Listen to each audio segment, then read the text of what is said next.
Okuhandika kw'Abanyayuganda abarikwenda kusoma mahega ihanga ga UPDF nikwija kuba kuri okwihanga lyona aho abantu abarikwingana 115,000 nibo barahandikibwe kandi niho hararuga abo abarakora omu mahe aga burijo hamwe n'abo abaraza omu mahe ag'ekikugu. Tugenda kukola okuwandiika okwawamu oba general recruitment okw'omwaka guno 2025.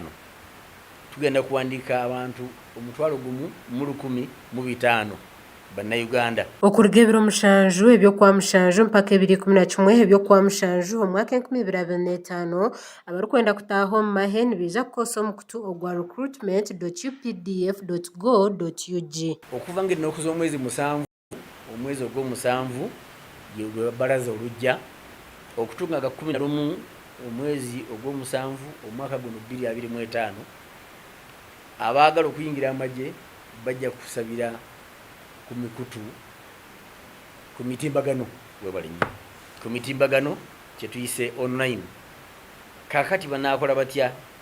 Abasooka tujja kubaako n'okusaba ku mutimbagano okusabira ku mutimbagano era nga ekibanja k'ogenda okuteeka bakiyita recruitment.updf.go.ug.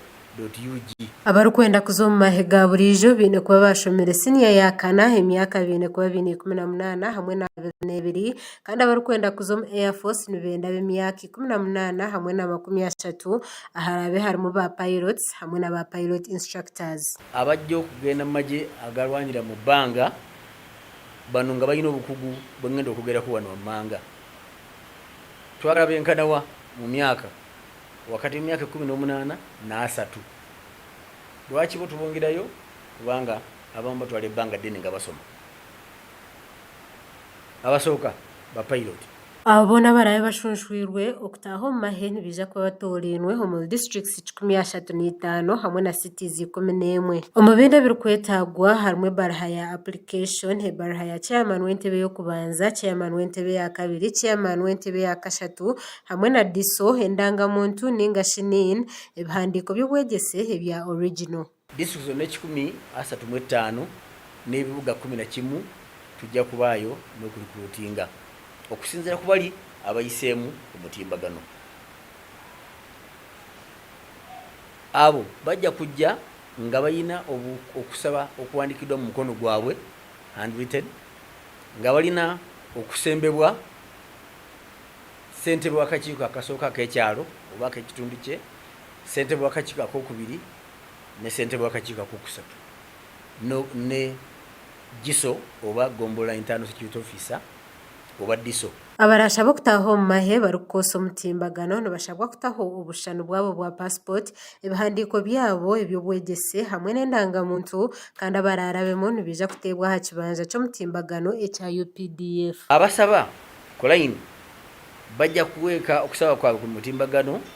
Naffe twagala tulabe nti gwe kyotadde ku mutimbagano otaddeko akafaananyiiko aka passipoota, ebiwandiiko by'okusomako oba academic documents ne endangamuntu. Abo n'abayiseemu ku lubu luno olw'okusabira ku mutimbagano amannya gajja kuteekebwa ku kibanja kyaffe ekya UPDF website. Okutaaha amahe n'okwabusha kandi tihariho kushashura ssente zoona kandi abo boona barikwetenga kutaaha omu mahe bagataahemu baba baine ebyetengo ebyagambwaho. Okuyingira amagye kwa bwereere teri kusasula wadde ennusu n'emu.